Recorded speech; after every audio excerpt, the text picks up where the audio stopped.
I'm share today I'll talk about a new book named Roald, James and the Giant's Peach. Last video we read from page 1 to page 30. So this video will tell you about from page 30 to page 50.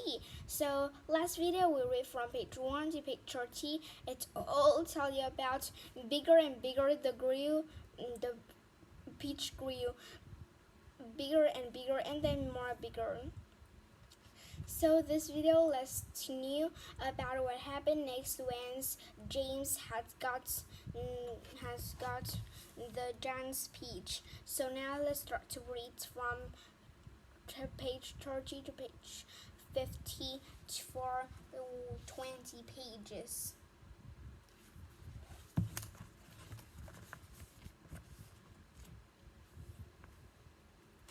James felt exactly like that now. He stared straight ahead with a large, frightened eyes, hardly staring at the breath, and far away in the middle of the garden, he could see the giant's peak towering over everything. Surely it can be bigger tonight than ever before. Turning them into the great carving sides, and then more its gum and tremendous silver bearings out of the glass silently into the mysterious and wonderful, and then all at once little silvers of excitement started running over the skin of James' back. Sometimes else he told himself something stronger of ever this time. Is that is happening to me again soon? He said, sure of it. He could feel it coming. He looked around him, wondering what on earth was going to be. The garden has lay soft and silver, and in the moonlight, the grass was wet and dew, for millions of dewdrops were sparkling into the twinkling like diamonds around his feet. And now suddenly the whole garden seems to be alive with magic. Almost everything without knowing what he was doing. As drowned by some powerful magnet, James Henry Trotter startled, walking slowly towards the giant's peach. He climbed over to the fence that go around it, and stood directions of beneath for the fence that around it, and stood direction beneath it, stared up at the great bulging sides. He put out a hand and touches it gently with the tip of one finger. Felt soft and warm and slightly furry like a skin of the baby mouse. He moved a step closer and rubbed his chin lightly against the soft skin. And then suddenly, while he was doing this, he happened to notice that right beside him and below him, close the ground, there was a hole of the sign in the peach. 10. It was a quite large hole, the sort of things into the animal was the size of a fox might have made. James knelt down in front of it and poked his head and shoulders inside. He crawled in. He kept crawling, and the tunnel was deep. As thought exactly. The tunnel was damp and smirky. All of the book around him, there was a curious bitter sweat smelled of the drippings of the saline. James opened his mouth and caught some of it into the tongue. It tasted deliciously, ants is crawling still. Ants crawling still uphill now, as though as the ladders were leading straight towards the very center of gigantic fruit.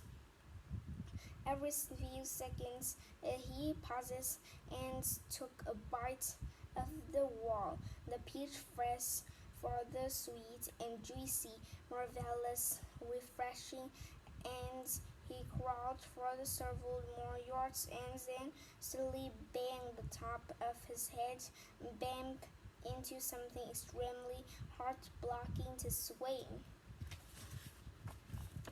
He glances out in front of him, and there was a solid wall that seems at first as though it's made of the wood, and he touches with his finger. It certainly fell to wood, except that it was very jangled and full of deep grooves. "God heavens," he said, "I know what that is. I've come to this stone in the middle of the peach." Then he noticed that there was a small cave and a small door cut into the face into the peach store. He gave a push and a swung. He crawled through it, and before he had a time to glance up and see where he was, he heard a voice saying, "Look who's where!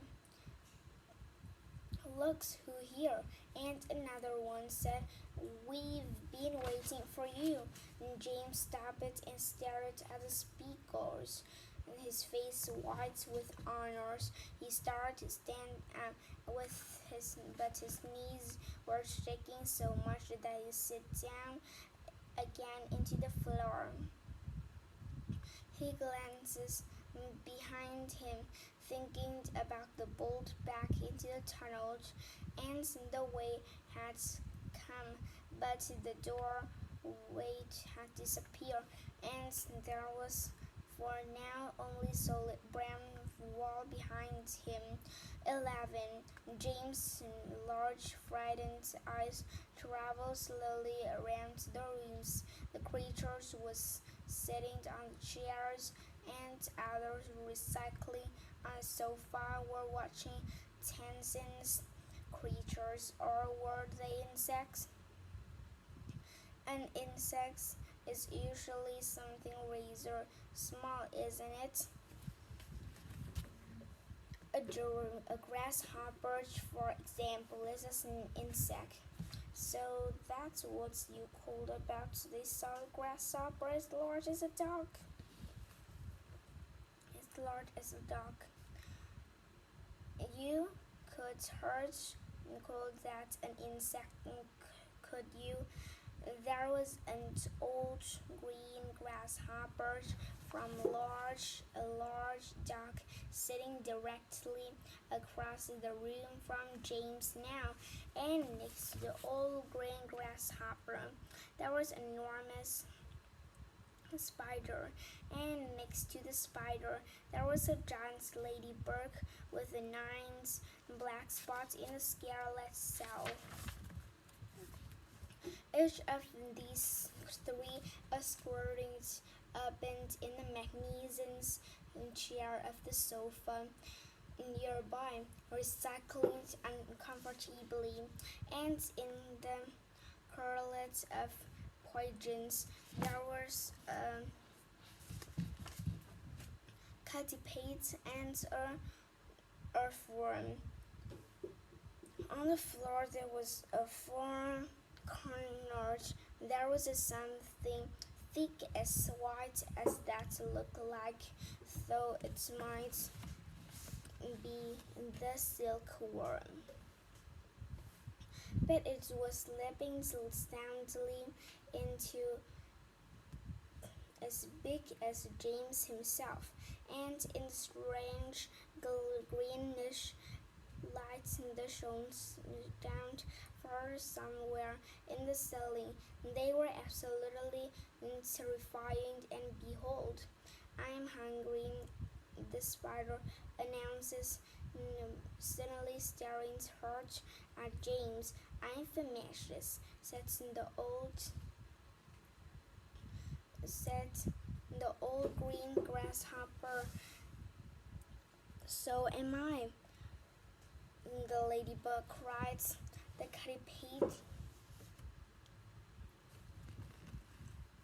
catipate sat up in the little strange girl, and in the sofa. Everyone smashes, he said. We need food for pairs of round black glassy eyes or fixes up in James. The catipate made a wriggling movement with his body as though as guiled, but it didn't. There was a long pause of the long silence. The spider, who happened to be the female spider, opened in the mouth and ran very long black tongue fornicatedly over her lips. Aren't you angry or hungry? And she asked, suddenly leaning forward and addressing herself. James, poor James, or backed up again in the faraway, silvering with frights and much terrified answers. What the matter with you? Said the old green grasshopper as you are positively ill.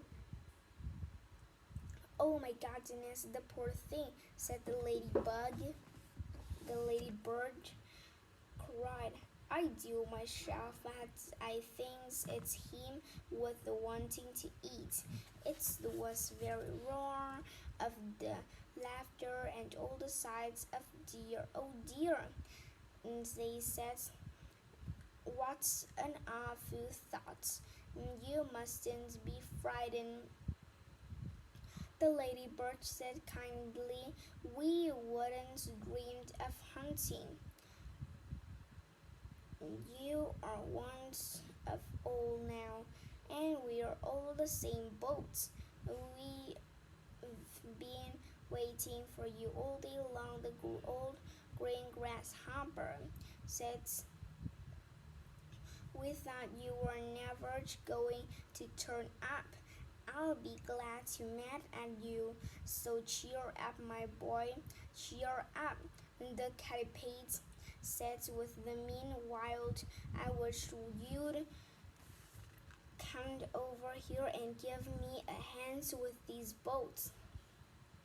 It takes me hours to get them all by way, and all by myself. 12. James decides that it was the most certainly not a time for disagreeable, so he crosses the room to where the catipate was sitting and knelt down beside him. Thank you very much, the catipate said. You are very kind. So I have a lot of legs, said catipate, and promptly a new lot of feet, so 100 to be exact. There he goes again, the earthworm cried, speaking for the first time, and he simply cannot stop for telling lines about his leg. He doesn't have anything trouble for most people to bother to think about them, so they're just have to work, and anyway, there was nothing marvelous, you know. Catipate has a way having a lot of legs,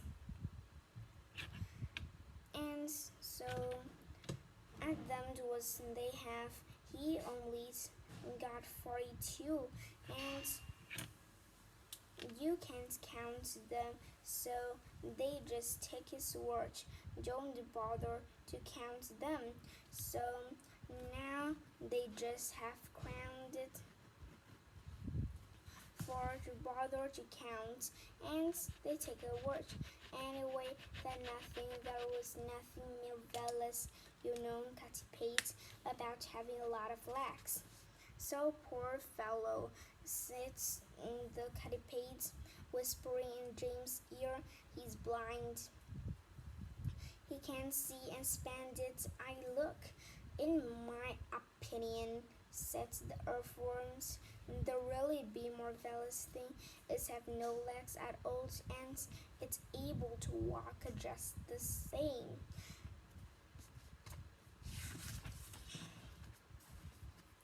You called that walking, called the caterpillar. You're a slitherer.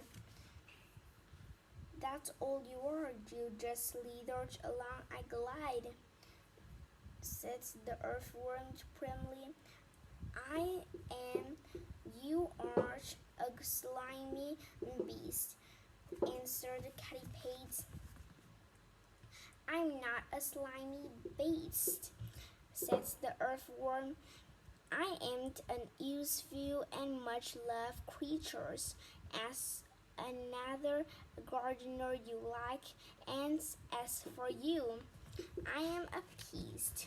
The caterpillar announced it, grinning broadly, and it was looking round for the room for approval. He is so proud of that. And for the ladybug said, smiling at James' row for lives and me, I cannot understand why. This video I tell you from page 30 to page 50, but now I'll read through page 47. So I'll get to drink some water and tell you about what happened next until it is page 50. So I'll get for 10 seconds.